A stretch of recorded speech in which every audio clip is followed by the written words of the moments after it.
Hi, everybody. Barry McGuire here for Barry McGuire's Creative Real Estate Education Series. It's the Monday main event. We're going to talk about Hi, Barry. Donna. Donna giving me a hard time here in the corner. God, she's the producer, though. I guess she gets to, to give me a hard time. So for folks who haven't tuned in before, we do this every Monday. We talk about all things real estate. We talk a lot about creative real estate. Last couple of sessions were very interesting. We had on Garth Chapman talking about a new CMHC program that will, I think, allow people to, more people to buy multifamily properties. And then the following week, we talked about buying multifamily properties, kind of had the order reversed, but I found both of those sessions very, very interesting. And so, we like to talk about all things real estate. And speaking of talking about real estate, and especially creative real estate, coming up on May 7th and 8th, for the first time in 3 long COVID years, we're going to do a live event in Calgary. We're going to do our famous, or perhaps our infamous, Rapid Cash program, where we talk about 5 or 6 creative real estate strategies and how they fit together and how you can work them into a long-term buy and hold plan. Looking forward to it. 2 full days, great meals, great networking, fabulous documents, binders so heavy you can't carry them, full of all the material we talk about, and PowerPoints and examples of paperwork. So Donna will put some banners up as we go through, so anybody can take a look at that if they want to. So that's what's coming up on May 7th and 8th. But today I'm going to have my partner Wayne Hillier is going to join me, and today we're going to have a chat about, Wayne, what are we going to talk about today? What the heck are we doing today? Tales from the trenches. Oh, he weaned out. You wienered out on the trenches. You were doing so well. Oh. Did you say wienered out? You wienered out. You wiener. Wayne, you wiener. Tales from the trenches. Okay, Real life stories. Well, you can practice that, and we'll do more of these. There's lots of tales. There's no end of tales to tell. So this won't be the last time we do it. So, that's for sure. Yeah, that's for sure. So we've got a number of tales to talk about today, and tales are just kind of real life stories, situations we've run into that give people heartburn. They cause them some trouble, and we talk about what's happened and what you can do to avoid the same kind of trouble. So I think the first one we're going to talk about is something called small condos, small condominiums. No, it's not a little bit about that. Yes, I bet you do. But we're not talking about small in size condos. Okay. Although apparently that's the trend, is that newer construction, newer condos, newer apartments are all quite a bit smaller than older apartments and condos. But we're not talking size of condos. We are talking a situation where somebody has a duplex. So that's 2 units. That's a condominium, or a 4-plex, or maybe a 6-plex that's condominiumized.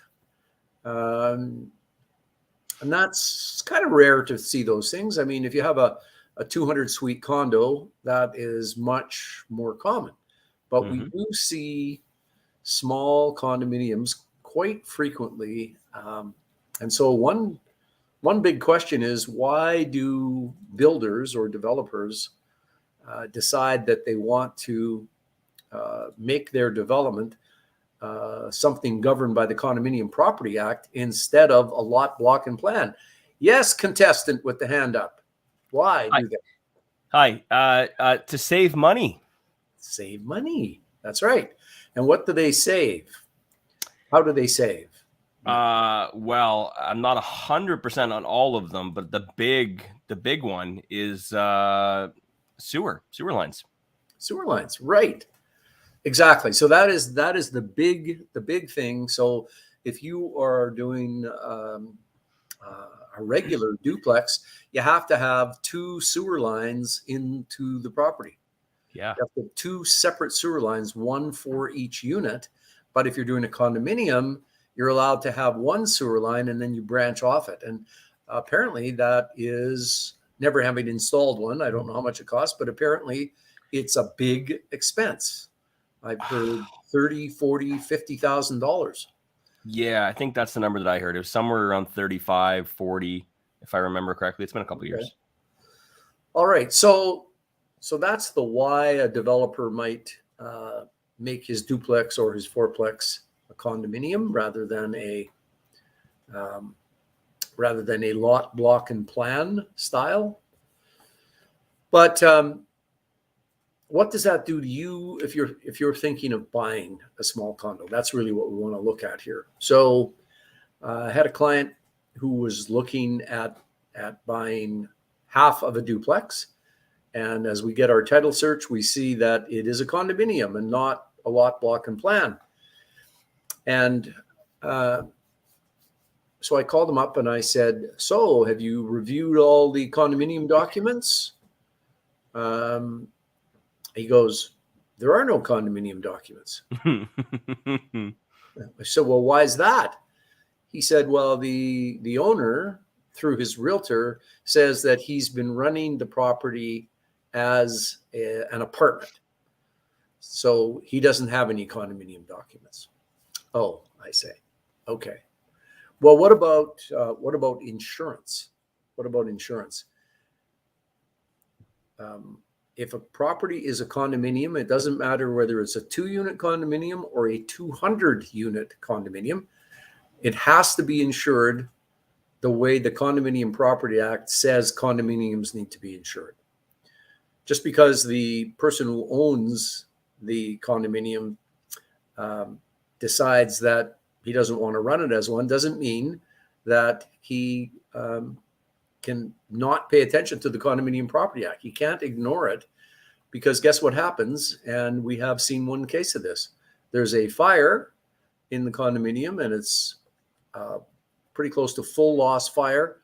The owner makes a claim on his insurance policy and the insurance adjusters, and I don't want to be mean to insurance adjusters, but they make their living figuring out how insurance companies don't have to pay claims. Right. Insurance adjusters goes, oh, I see this as a condominium and you have like a normal house policy. I'm really, really sorry, but you're not covered. No insurance. No insurance. So talking to my client, he doesn't have any condominium documents, so he hasn't been able to review that. He does have the insurance policy, which is, guess what? Not a condominium property. I'm not sure how the insurance company would not see that it was a condominium and say to whoever was asking for insurance, you got to have condominium insurance. But nevertheless, in this case, they didn't. So, okay, fine. This is a duplex. My client is only buying half. So he's buying one of the 2 units. Yeah. One of the 2 units. I get in touch with the owner's lawyer and I ask the usual questions I ask of them that I ask when someone is selling a condominium. Say, well, hi, I'm the buyer's lawyer and I'd like you to send me the usual estoppel certificate and the certificate of insurance. Now, in this case, I already have the certificate of insurance, but I'm asking him anyway. He gets back to me and says, my client says he never ran this as a condominium, so he can't give you an estoppel certificate. I say, sorry, let me back up a step. An estoppel certificate is something that the condominium owner or property manager provides through his lawyer to the buyer. And it says, hi, we're running this place. Nobody is suing us. There's no special assessments that haven't been paid. There's no post-tension cables. All the monthly fees are up to date. There's a whole series of statements that you're supposed to get when you're buying a condominium. And according to the seller's lawyer, we're not going to get any of those because it's not being run as a condominium. So, So that's that. so we work our That's way. that? How do you say that's that? That's that. I did. You'll note, Wayne, I didn't say that. Okay. Sarcasm. Okay. Like if that's the end of the story, then please tell me there's some good news. Sarcasm. So in the case we're talking about, the seller's lawyer produced his own estoppel certificate that said some of those things, got his client to say, that all these things were the case. Nobody was suing them. There weren't any special assessments because there were no assessments. The monthly fees were up to date because nobody was charging monthly fees. When I asked the other lawyer, so how, if there's something wrong with this condominium or it's something that needs to be fixed, where is their reserve fund so that they get things done? He goes, reserve fund? There's no reserve fund. There's nothing. There is nothing in most of these small condominiums that make it resemble a normal condominium at all, except that it is actually a condominium. Yeah. So what does that mean for buyers? What it means is it's hard to buy because it's hard to get information. It really is hard. Insurance is often a big issue. Insurance companies, as I think we said on one of our earlier webinars on the Monday main event when we had Steve Hambley on, insurance is in what insurance guys call a hard market cycle. And that is a time when they've experienced bad losses, severe losses, and they're bumping up their premiums and cutting back on coverages. So insurance companies don't want to do a small condo because guess what? They know it isn't being run like a condominium, like a proper condominium. So they don't really want to insure someplace that isn't running according to the rules. So it's hard to get insurance. I can't understand. I can't understand why a builder would do that. I mean, I personally own one, but I own both sides, so it's not a big deal, right? Right. When you look at it from the perspective of as an investor, whatever, it's a cheaper duplex, not a big deal. So long as when I sell it to one party and not two parties. Otherwise, it gets super complicated. But I can't understand why a builder would ever do that. They're saving money, but they're shooting themselves in the foot when they try and sell it to two parties. I don't think builders understand the why it's not a good thing to do. I think they're just looking to save money and they don't have any idea of the difficulties that they're causing. Yeah. So as Wayne says, if you own both sides of the duplex, you are in much better shape because if there's ever anything to do with the condominium, and all the condominium rules apply, even if it isn't being run as a condominium. For instance, if Wayne only owned one half, as my client did, and he looks up at the roof and because his home inspector has said, you know what, that roof has got about 1 year in it, maybe. It's due to start leaking and really needs to be replaced. If you only own half, you've got to go to your other side and say, okay, well, I think we should replace the roof. He says, no, I don't think so. You have no condominium mechanisms in place to have votes to decide these things. It's very difficult when you only own one of two units or one of four units in a fourplex to get anything done if there's not a mechanism in place already for getting things done. Right. So on the small condo side of things, I really, really suggest that you stay away from the situation where you're only buying one of the units. If you're buying both, as Wayne says, then you are running the condominium, and you can make sure that things are running the way they're supposed to run. If there's, there's arguments, you're going to be having arguments with yourself. If there's insurance, you're at least in charge of making sure insurance is in place.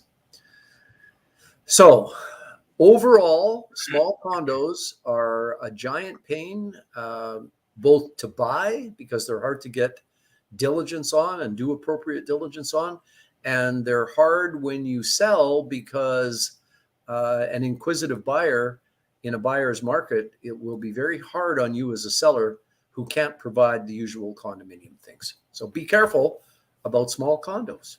Be careful. George had a comment here in regards to the sewer line. He said, speaking of that sewer connections, someone I know had a sixplex all ready to go in Halifax, and then Halifax Water tells them that they require 6 sewer lines going into that building, and that killed the deal for a sixplex. Wow. And so I wonder if you can do condominiums in Nova Scotia that avoid this issue. Yeah, so a similar situation going on and George says, oh, they had an out. They weren't locked into the deal. That's good. Well, that's a good thing to know. Got to do your diligence. I mean, how would you do diligence on something like that until you get to the point where you got the keys in your hand and you're calling up the utility company? On which one? On George's example, or? Well, yeah. I mean, someone I know had a sixplex all ready to go, unless they were building it. I think it looks to me like they were building it. Oh, okay. Maybe someone I know had a ready to go, and okay, maybe they were, yeah. And if they were building, so they did do some diligence. Oh, okay, it was a build. All the plans were drawn up. Yeah. Okay. Oh, okay. Yeah, I meant, sorry. There's more information. Okay, that makes sense. Okay. That could be pretty expensive. Yeah. Yeah, that can be really expensive. So anyway, small condos, I say, stay away from them. If you're getting a fabulous deal and you're going in with eyes wide open, get some consulting before you buy so you know what you're facing. It's kind of like the sixplex. You got to find out what the rules are. You got to find out what the rules are for small condos as well. Does anybody else in the comments have a small condo? I'm curious if anybody else owns a small condo. If you guys do, put it in the comments.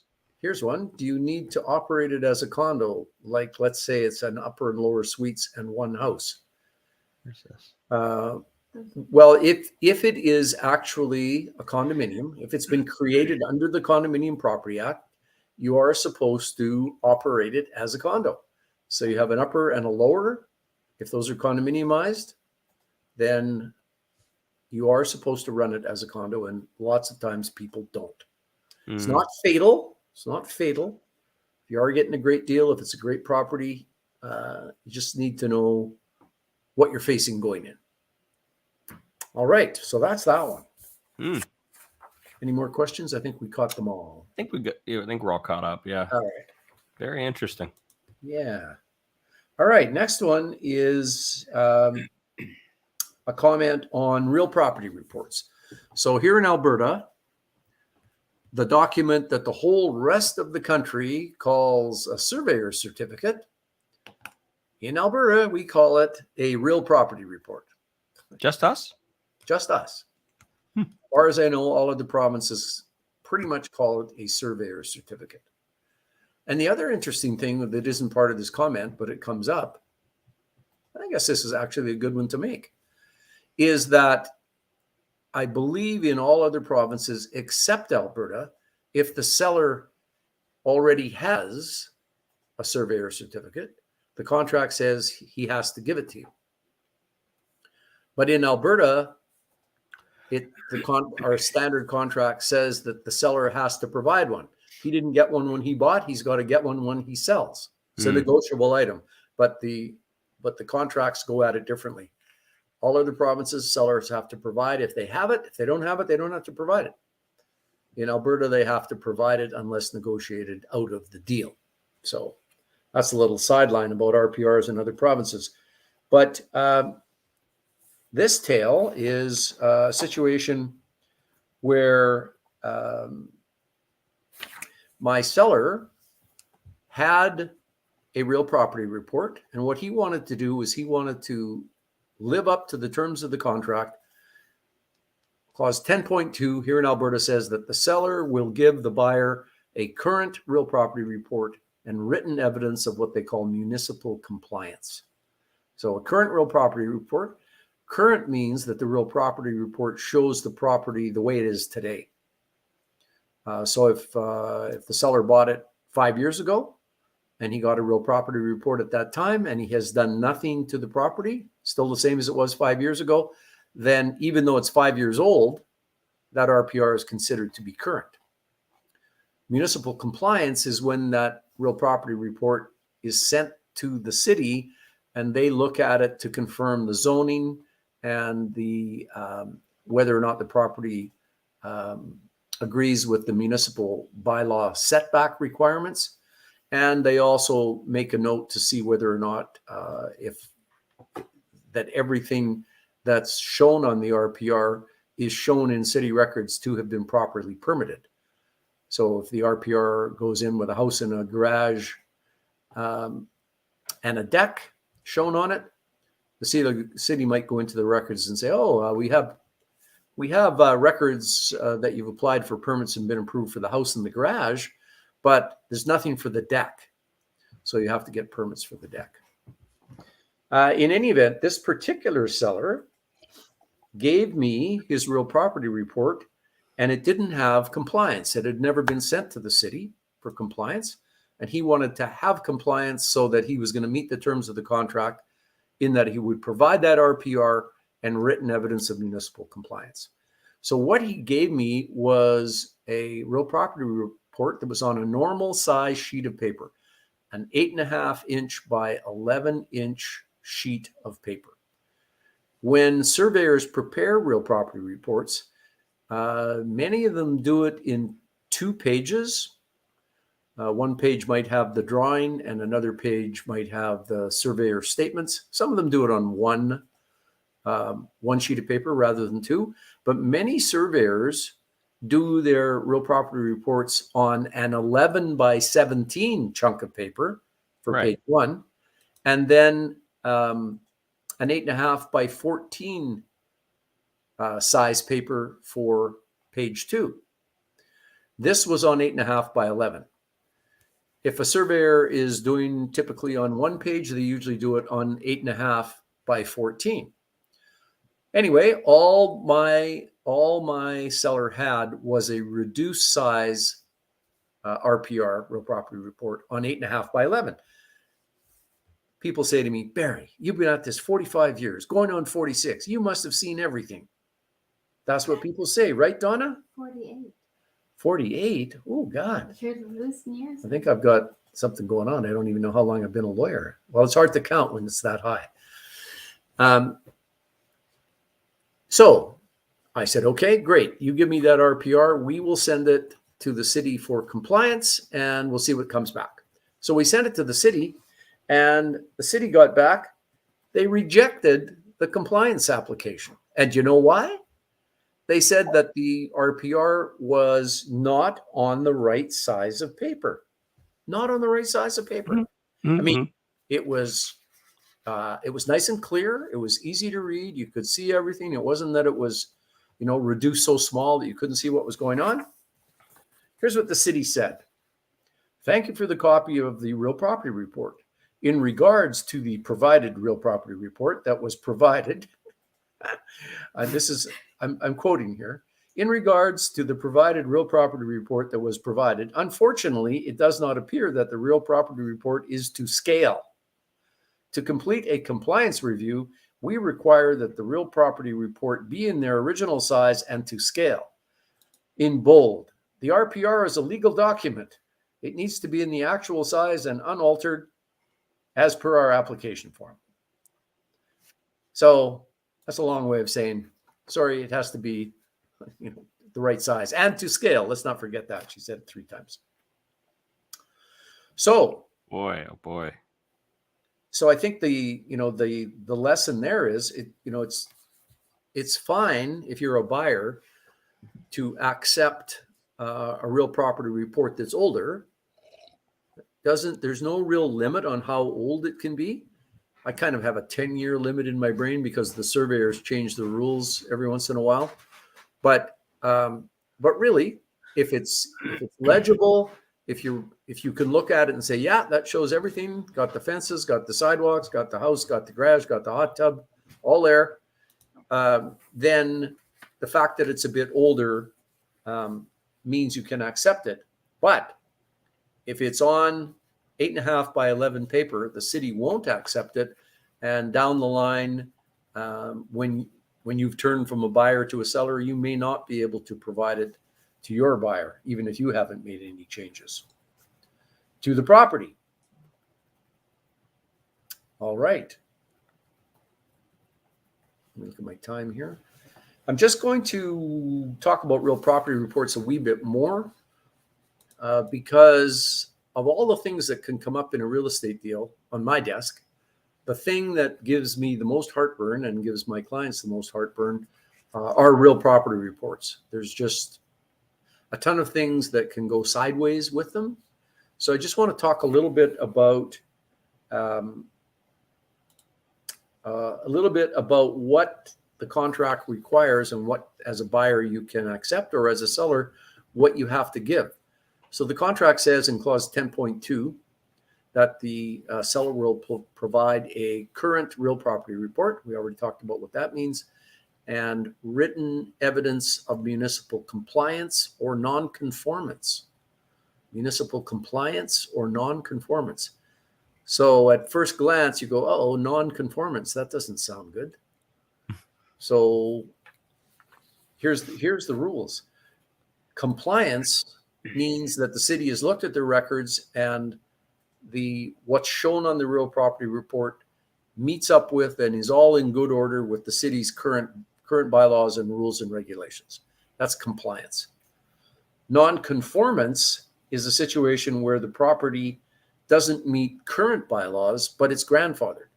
It used to be compliant under older city bylaws. The city changes bylaws all the time. Every time they change a bylaw that relates to real property, they don't run around and make everybody change the property to fit the new bylaw.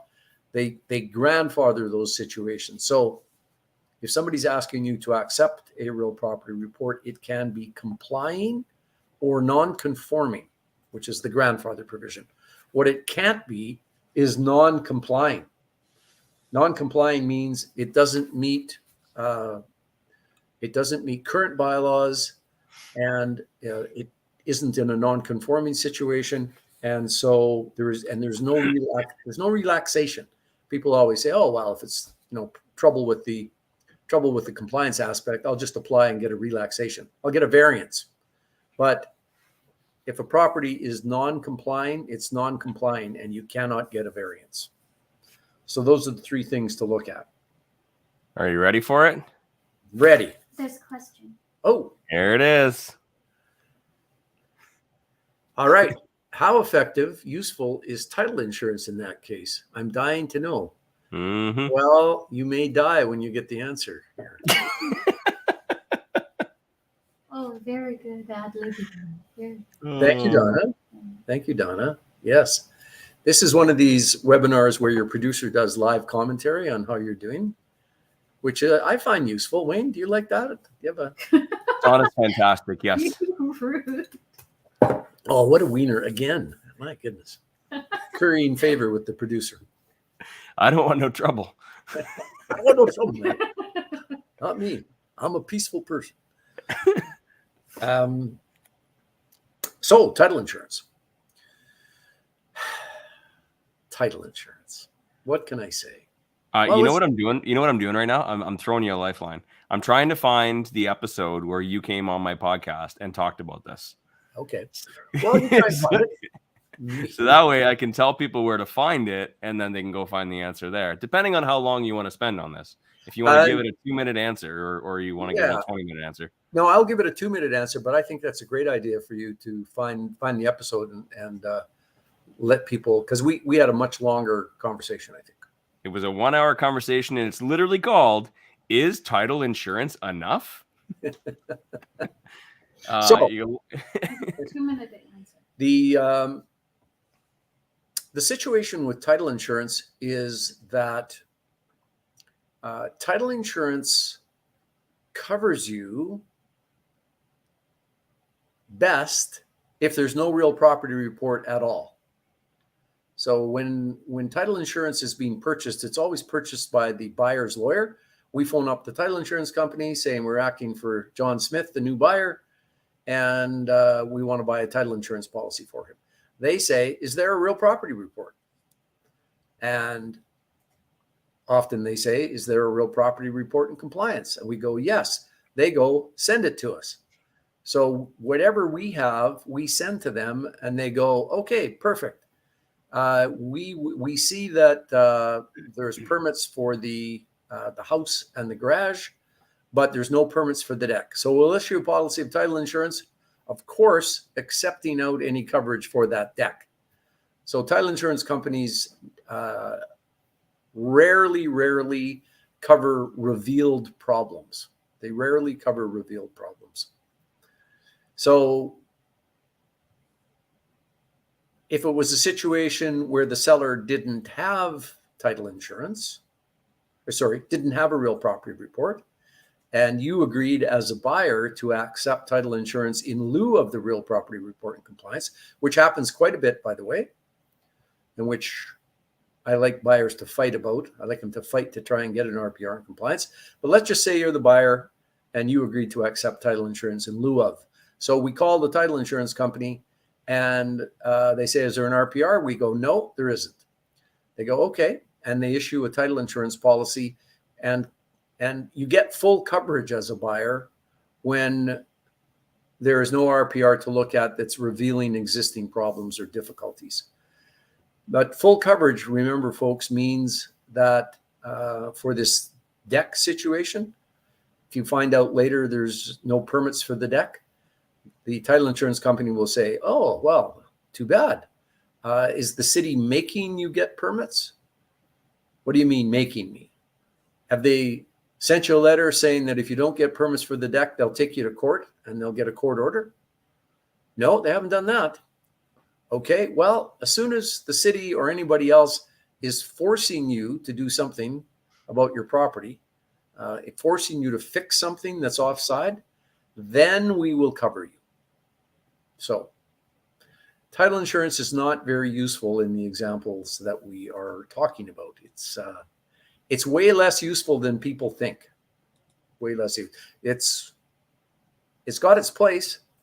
Since we're talking title insurance, and since it comes up and RPRs come up all the time, title insurance is supplementary to a real property report. I like people to have the RPR, which shows the dimensions of the property, shows all of the distances to the side yards and backyards, shows you how many square feet are there in case you want to build some new property and you need a minimum number of square feet, shows what the distances are between house and garage if your plans are to, say, put an addition on the house, and you have to have a requisite distance between house and garage.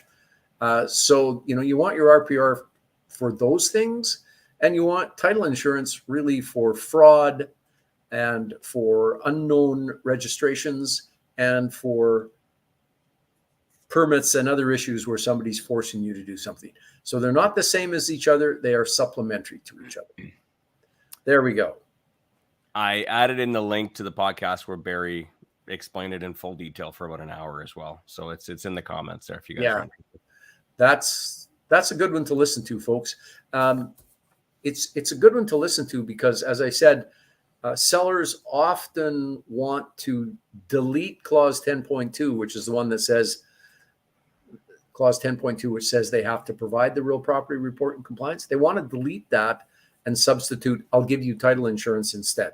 So listen to the podcast to get a better sense and more flavor of what those two things are and why you would want one over the other and what you should accept or not accept. It's a good one. All right. Next.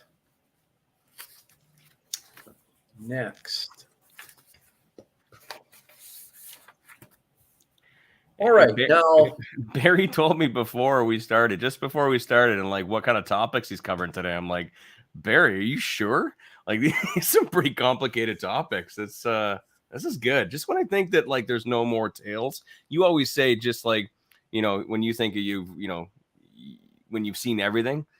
I'm the same way, thinking like just when I think that Barry's done every single tale that he could possibly do from the trenches, like he's got more. And I'm blown away. I know what you're doing next, and it's Well, it turns out we're not doing that one next, and when we come to it, I'm actually going to, the next topic we're going to do when we get to it is geothermal.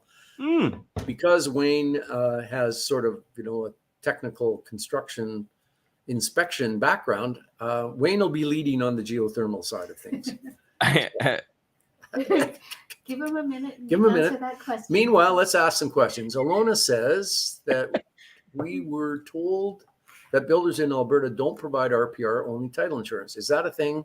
And can a buyer insist on an RPR in the case of a brand new build? Ilona, wonderful, wonderful question.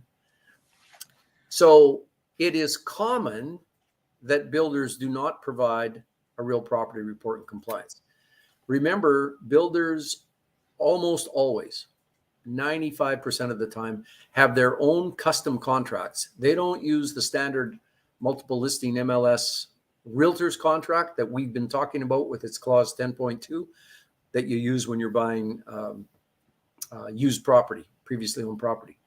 Builders have custom contracts. They almost always don't provide the real property report and compliance. Sometimes they provide title insurance in lieu of.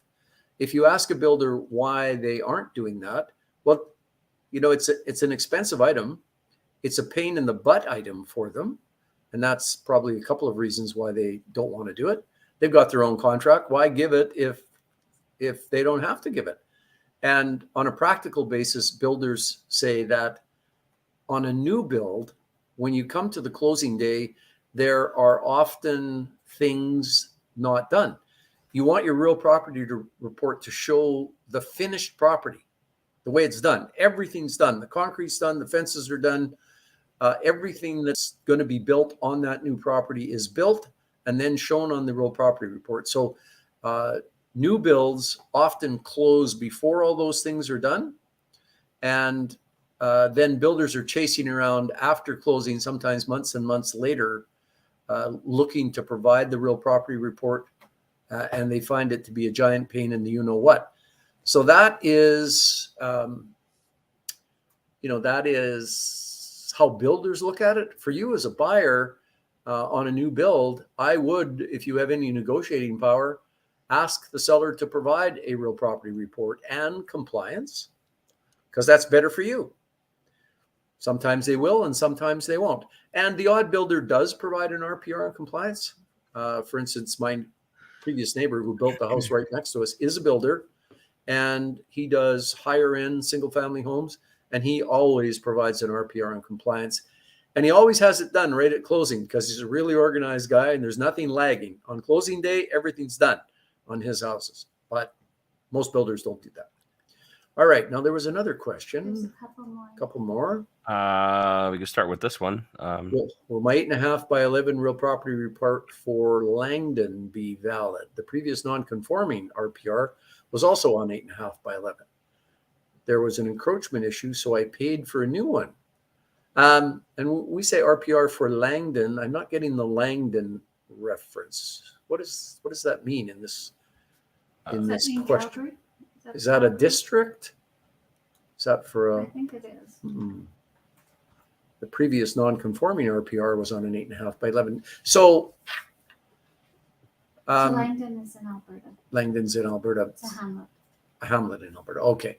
So I guess in our tale that we talked about, the difficulty was that the city of Edmonton would not accept the 8.5 by 11 RPR because they said it wasn't to scale. And that's an internal city of Edmonton policy. I suspect that in Langdon, as it seems to be in smaller, especially rural municipalities, they're not as uptight about this as the big old city of Edmonton is. Your RPR in Langdon might be acceptable at the town office to provide or to deal with getting a compliance. So I would ask them, but I think you have a much better chance of getting a compliance on your 8.5 by 11 in Langdon than you do in Edmonton. Yeah. There was an encroachment issue, so I paid for a new one. Sounds like the surveyor might have provided an 8.5 by 11 RPR. That sounds somehow. I think the 8.5 and 11 got passed by. I think surveyors almost always do nothing smaller than 8.5 by 14. All right. Any more questions before we? Oh yeah. move Not sure on? if you knew this though, but Langdon is actually called the Good Luck Town. Became known as the Good Luck Town in 1908, partly because of the 25 years between 1883 and 1908. There wasn't one death. Wow. Wow. I didn't know any of that. And also by the fact that it was situated on the railroad's horseshoe-shaped turnaround. That's a bunch of good luck. The more you know. I had to Google Langdon. I'm like, where's Langdon? Yes.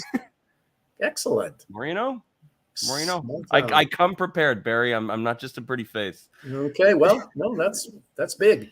What else we got there, Wayne? All right, we got George Clark. Yeah. You want to read that George, one? You want me to seller read it? signed after this says a property line is a fence between the two properties. Subsequent survey, the fence is not the property line. The buyer's lawyer says they're in negotiations with the title insurance company. How effective is title insurance in that situation? George, good question. I know here in Alberta, so I'll back up a step. I think there are different rules for title insurance in different provinces. And part of the reason for that is different provinces have different registry systems. So title insurance is a provincial matter. But I know in Alberta that specifically title insurance policies here say that the policy does not cover, I believe, fences and retaining walls. So if this was a problem in Alberta and the fence was in the wrong place, and even if somebody was forcing you, the title insurance policy wouldn't provide coverage in Alberta. Now, I'm not sure about Nova Scotia. So that is, if you're working with a lawyer there, you could get them to call the title insurance company, or you could call the title insurance company and ask them. Find out which company it is. There's First Canadian Title, there's Stewart Title, there's Chicago Title. Those are the big three. So you could call any of those ones and see what their deal is in Nova Scotia. Aye. I think we're all good. Good on that? Okay. Yeah, we are. I think we're all caught up. Yeah, we're definitely Caught up. All right. So next thing we're going to move on to is a tale on geothermal. One of my clients, who is an engineer by profession, and a guy who takes his personal responsibilities to the planet seriously, thought that he was going to take one of his properties that he already owned, which was in need of some rehab to the property itself and to the heating system. He said, you know what, I'm going to do actually a pretty extensive renovation to it. And in the doing of that, I'm going to take my climate responsibilities seriously, and I am going to heat this property using geothermal technology. So Wayne's the expert here, but yeah. I believe what geothermal heating is takes into account that once you drill down into the earth, you reach a point where the temperature is constant. And so you might have to go down 200 or 300 or 400 feet, but you get to a point where the temperature is constant. And then geothermal technology uses the fact that there is a constant heat being generated to access that heat and then heat the home. I have no idea. What you think, Wayne? Well, geothermal heat pumps, they work by tapping into the renewable solar energy stored in the ground. And it actually provides up to 72% savings on heating and cooling costs. And although it operates similarly to a standard heat pump, a geothermal heat pump exchanges heat with the earth instead of the outside air. Okay. All right. So I did not read that. That was all up here. was it? Wow. It was all up here. There's a lot up there. Have to access that someday. Or do we do it all It the is time? pretty cool stuff. It It's is- very cool it is stuff. pretty but cool I stuff. think it's expensive. And conceptually, it's quite attractive, isn't it? If you're using the heat of the earth to heat your home, it means you're not getting the nasty shocks that we've all had over the last couple of months. So with our utility bills, my goodness, wow. Did you see the news today about that? I heard. I came home at noon, and Donna had the press conference on, and I was listening to the ministers advise how they were going to give us back our money to help us out. Yeah, So that was pretty nice of them. awfully nice. Yeah. So rebates are showing up. And did I see that gas was 165 today? Yeah. I think it was 165 at one station I passed. So the gas tax is 13%. So that'll 13 cents. 13 cents, sorry, 13 cents. So that'll bring it down to 152 a gallon. So I guess it's better than 165. Geothermal. All right. So that was my client's thought, is he's going to renovate his home. He's going to go green. He's going to be good to the planet, and he's going to do geothermal. So he is, as I said, an engineer. He didn't go into this blind. He did a whole bunch of research, talked to a whole bunch of people, did a whole bunch of costing. And I mean, he hired an actual qualified geothermal consultant to design the system. And he talked to other professionals about installing it. And this particular project was going to require 2 boreholes, 500 feet deep. 500 feet deep. Oh, wow. And that's What? which is quite a long ways down, but that's how far down he had to go, where the temperature was going to be constant, and how far to make the geothermal project effective. How far? 500 feet. Jeez, halfway to 2 of them. Beijing. 500. Yeah. That's a long way. I don't know if that's a common distance, but Wow. anyway, 500 feet. So he's ready to go. He's like ready to pull the trigger and get going. So now it's time to hire the drillers who are going to drill the boreholes. So he gets drillers over and talks to them, and they go, oops. So the driller said between existing utility rights of way, gas lines, buried electrical cables, and the relatively small lot, that they couldn't drill the 2 holes where they needed to be.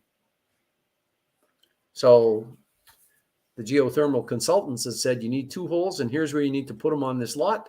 The driller said, yeah, well, sorry, for what's on your lot in terms of utilities and existing utility things, we can't put those holes where your geothermal consultants say they need to be. And so that was the end of that project. And the lesson learned, if you're thinking about geothermal, you got to work the drillers into the conversation probably before you spend a whole whack of money doing all the other research. Maybe if you're employing consultants, you say to them as part of your workup, I know that we have to have some boreholes. I need you to make sure that this property will allow for the boreholes before we do all the other research. Because if we can't put the boreholes on, it's not going to work. Call before you bore. Yeah. So the lesson learned is when doing geothermal, consider talking to the drillers first, or put it on a list to talk to your consultant as part of the preliminary conversation. Yeah. Yeah. Interesting. I've never heard of anyone doing any. Oh, I talked to one person a while back that was really serious about it when he was building his house, but he never did it. Well, it's still, I mean, it's still in its infancy, I think. Like a lot of green technologies, it's there and it's improving and more people are doing it, but it's a long way from being standard, middle of the road. Everybody's doing it. We have a choice, cost competitive technology. Yeah. I think that's one of the issues for a lot of green technologies is they, they're not price competitive, although, they're getting to be a lot more price competitive. Solar, for instance, has come down in price drastically so that I think it is reasonably competitive with other forms of producing electricity. So geothermal is a little younger there. I think still some work to do on that one. All right. Next up is a tale called Not 5 Extra Minutes. I've decided to go with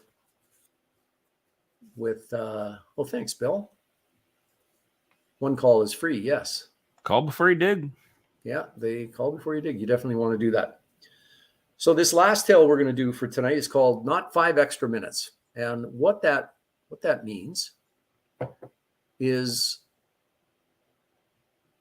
most contracts have a phrase in them as follows. Time is of the essence. Time is of the essence.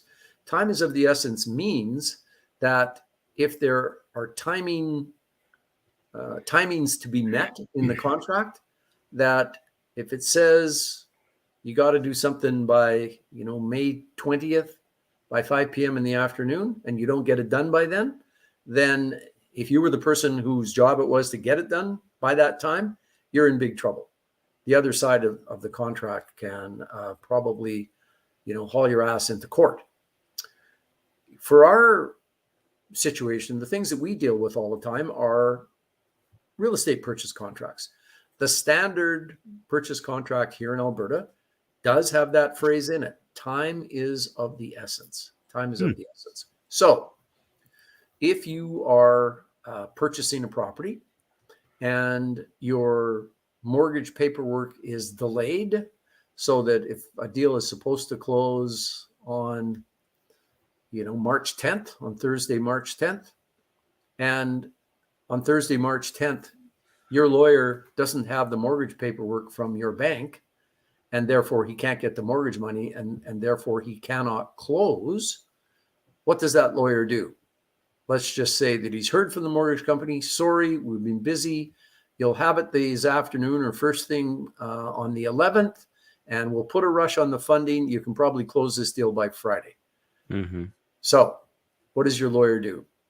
He phones up the seller's lawyer and says, we've got this trouble with our mortgage instructions. We don't have them. You know how it is, Joe. Everybody's busy. You probably have these kinds of delays yourself. Guy says, yeah, gee, lots of things delaying, not just mortgage instructions. I'm with you. This happens all the time.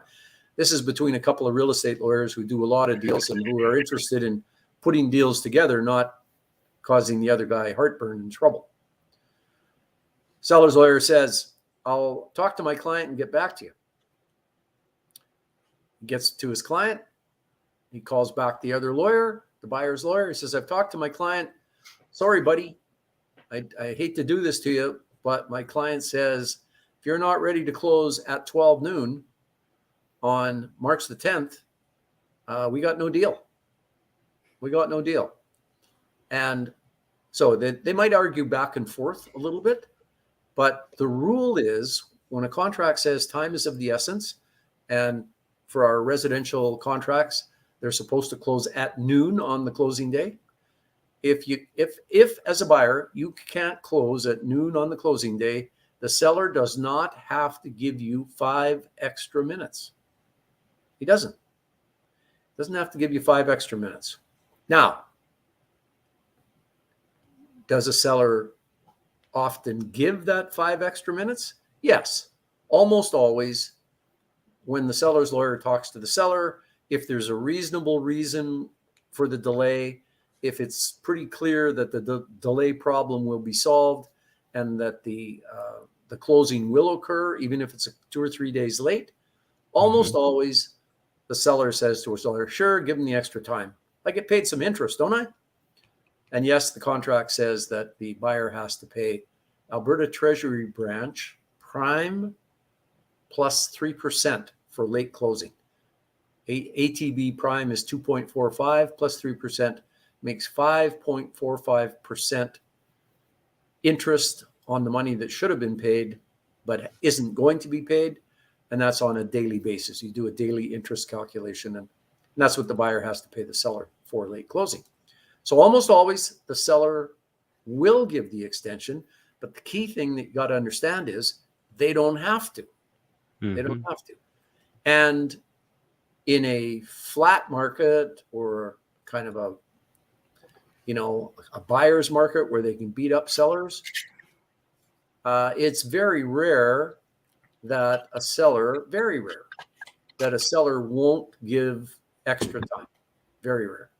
But Wayne, where might a seller not give extra time? Where do you think? Let me help you out by saying this was That's a terrific question, Barry. This was a deal written in October of 2021 to close March 10th of 2022. That's a terrific question. You've stumped me, sir.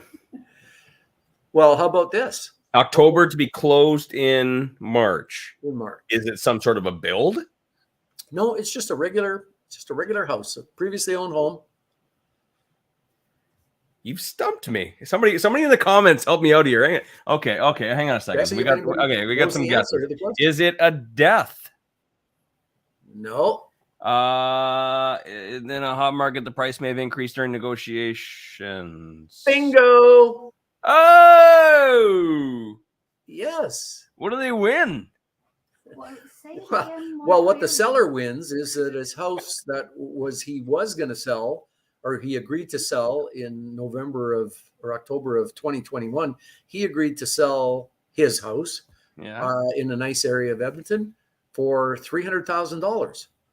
What is that house worth in today's pretty hot market? Ooh. That house could be worth in Calgary with that time frame, the way Calgary's going, that house might be worth $400,000, $450,000. In Edmonton, it's likely worth probably $350,000, not $300,000. And when the seller's lawyer calls the seller to say, will you give them a couple of extra days to close if they pay late interest? The seller says, hallelujah, I've won the lottery. Don't give them 5 extra minutes. I can sell this puppy for $350,000 all day long. So it's actually they're going to take his deposit too. They're going to take his deposit. So if the buyer has a big deposit in there, say put it down $25,000, the seller will take the deposit of $25,000, get $50,000 more because the value has gone up $50,000, and be happy as a clam. So for us as buyers in a hot market, this is tough. So you got to know they don't have to give you 5 extra minutes. If you've got a long closing, if you've got big 2, 3, 4 months between the time you sign the offer and the time you have to close, there is a good chance the property's worth more than what you paid for it. And so keep in mind in hotter markets that where you need more time to get things done. In a hot market, everyone's busy. The realtors, the home inspectors, the mortgage brokers and lenders, the lawyers, the insurance guys, the renovating guys, everybody is busy and busier than they normally are in a hot market. But instead of getting more time to do what all those folks in the daisy chain need to do, they get less time. So in a hot market, if you're a buyer, and we see this a lot in the very busy areas in Ontario and British Columbia, if you go in as a buyer with a bunch of conditions or a bunch of timing things, sellers just reject your offer out of hand because there's a whole whack of buyers who are coming in unconditional. And so hugely dangerous to do that, hugely dangerous to do it. And if you're going in as a buyer in one of those hot markets, believing you can get a mortgage, maybe you've been pre-approved for a certain amount of money. Remember though, pre-approval for a mortgage is not a mortgage commitment. It's just something that says you can likely qualify for this amount of money on a real shallow look at who you are in the mortgage qualification side of things. You actually do have to make a mortgage application, and everything takes a bunch of time, more time than you think. So in a very busy market, I guess my coaching here is that you need to talk to your inspector and your mortgage broker lender, especially, to say, all right, what's realistic for you guys to get an inspection done or to get me an approved mortgage? And I need to know really quite exactly. You can't do as many folks do who don't want to give people the bad news. Say, well, I can probably get it done by, or these usually get done by, or there's a good chance it'll get done by. You need better intel than that. You need to know what the timing is in order to know whether or not it's going to work for you. So you need straight talk from your professionals about what their timing takes, because if you can't meet your timing to close on a certain day by 12 noon in a contract that says time is of the essence, that seller doesn't have to give you 5 extra minutes. Ooh. So there you go. Any questions coming out of that? Neat little bow there. Wow, that was good. That was real good. A couple questions. Some of them are we might have to come back some another time because I think we'll see. I thought the deposit was released back to the original buyer if the seller was able to sell above what the price of the original accepted offer.